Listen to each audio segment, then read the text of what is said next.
Misterius. Sila pun berkenalan dengan manajer barunya bernama Pipian 24 tahun. Kalau begitu aku pergi ya Sil. Aku harus fokus membuat gaunmu saat acara award beberapa hari lagi. Agus melenggang pergi meninggalkan Sila bersama Pipi. Pipi menunduk sopan saat Agus pergi. Jangan terlalu formal padaku ya, pinta Sila. Baik Nona, jawab Pipi. Sila mengurutkan keningnya, jangan panggil Nona ya. Panggil Sila atau Sil juga tidak apa, pinta Sila. Baik Sila, jawab Pipi patuh walau sempat tergagap. Iya Kak Pipi, sekarang katakan apa jadwalku hari ini Tanya Sila tersenyum manis. Pipi gelagapan mencari jadwal kerja Sila karena terlalu gugup sebab hari ini adalah hari pertama ia kerja bersama Sila. Tidak tahu watak asli Sila yang sebenarnya. Pipi sering bekerja bersama perempuan cantik dan telah menghadapi berbagai watak yang menakutkan, berbeda dengan dunia nyatanya. Itu sebabnya ia was-was bekerja bersama Sila, yang terkenal barbar berani melaprak seorang pengusaha Fox Group. Terima kasih Kak, aku sudah tidak ada jadwal kerja lagi kan? Tanya Sila ke Pipi saat di dalam mobil. Tidak ada Sil, jawab Pipi masih terkesan sopan. Biasa saja Kak, aku tidak suka cara bicara Kakak seperti masih ada pembatas di antara kita, kata Sila. Maksud Sila? Tanya Pipi. Tidak apa, lain kali pasti akan terbiasa. Gumam Sila yang tidak lagi mempermasalahkan tata bicara Pipi, yang memanggilnya dengan sebutan nama, tapi ada kesan formal dalam nada bicaranya. Sila yang masih memejamkan matanya di dalam mobil pun tiba-tiba tersentak mendengar ketukan dari jendela mobilnya. Siapa? Tanya Sila membuka kaca mobilnya. Sila melihat kiri kanan dan depan belakang. Terlalu banyak orang hingga ia tidak bisa menebak pelakunya. Biar aku lihat Sil, kata Pipi dibalas anggukan oleh Sila. Pipi keluar dari mobil dan berlari mencari sesuatu hingga ia melihat sebuah tas kado yang terlihat cantik. Sila? Pipi mengetuk jendela Sila. Siapa yang memberinya Kak? Tanya Sila celingukan. Apa perlu aku lihat isinya Sil? Tanya Pipi saat duduk di bangku kemudi. Nanti aja Kak, ini hadiah dari fansku jadi harus aku lihat sendiri, jawab Sila sambil tersenyum. Pipi pun mengangguk, ia baru saja beberapa jam bekerja dengan Sila, tapi kenyataannya Sila tidak seburuk yang dipikirkan orang lain tentang Sila. Sila tidak punya akun sosmed, anggap saja dia tidak suka sosial media.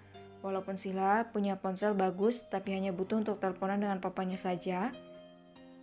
Kak Agus, ada mengatakan tentang jadwal kuliah aku, Kak? Tanya Sila tiba-tiba. Ada Sil, apa kamu mulai kuliah minggu depan? Tanya Pipi. Ya, aku harus kuliah tapi lewat online saja, jawab Sila dengan santai.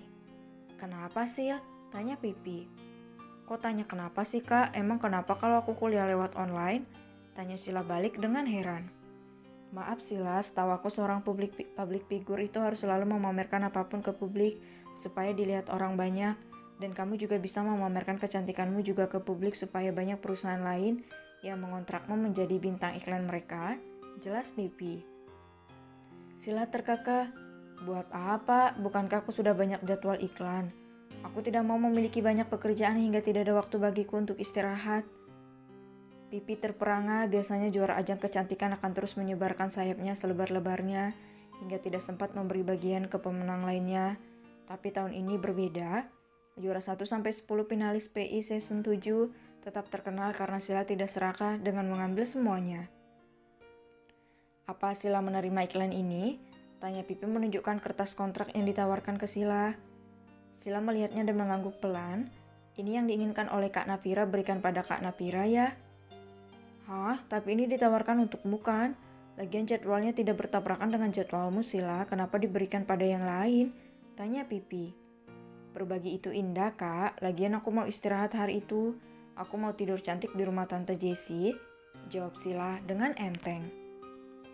Di dalam kamar Sila, hadiahku. Sila mengambil tas kado yang diberikan oleh orang misterius. Hei bocah, Farel tiba-tiba nyelonong masuk dan bersandar di pintu kamar Sila. Ada apa sih Om? Kebiasaan tidak mengetuk pintu? Lain kali ketuk pintunya Om, gerutu Sila. Aku lihat wajahmu biasa saja, lagian kau tidak punya penyakit jantung jadi tidak usah bawel, ketus Farel. Ada apa Om? Tanya Sila dengan jengah. Mami menyuruhmu turun untuk makan, bisakah kau dewasa sedikit? Saat tahu jam makan malam jangan membuat orang repot memanggilmu, kata Farel dengan tutur kata kejamnya seperti biasa.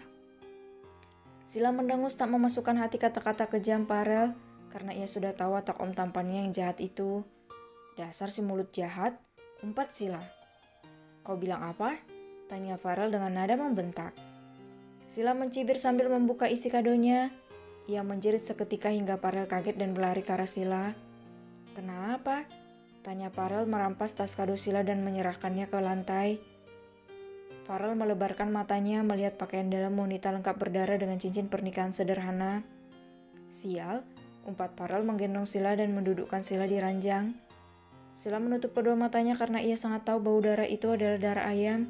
Tapi yang membuat Sila gemetar adalah pakaian dalam itu, bersama cincin pernikahan dan ada tertera tulisan. Menikahlah denganku dan kita habiskan malam pertama berdua dengan sangat bahagia. Kau tenang bocah, tenang, biar aku yang atasi.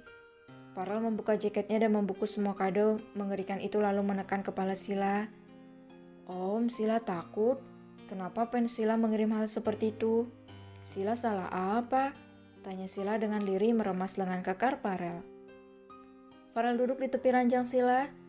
Aku sudah bilang kan, Pence pun ada yang baik dan ada yang mengerikan dengan menerormu. Sama seperti malam itu aku juga mengira dia Pence fanatikmu karena caranya tidaklah wajar. Benarkah? Kalau dia memang Pence Sila seharusnya tidak akan seperti itu kan? Tanya Sila dengan gemetar. Wajar saja Sila takut karena saat ini tidak ada siapapun yang bisa menjadi tempat sandaran Sila. Papanya sedang di Jerman dalam proses pengobatan dan saat ini Sila hanya bisa mengadu pada Farel. Dia bukan Pence melainkan orang gila yang mengatasnamakan Pence untuk mendekatimu, kata Farel dengan dingin. Farel bangkit dan Sila dengan cepat memeluk lengan Farel. Om mau kemana? Tanya Sila. Kau takut? Kenapa? Bukankah kau bisa melabraknya, menamparnya, memberinya pelajaran seperti yang kau lakukan padaku? Sindir Farel. Om kan saat itu bukan fansku, kali ini masalahnya adalah fansku Om. Kalau aku salah bicara, bisa menghancurkan perasaannya.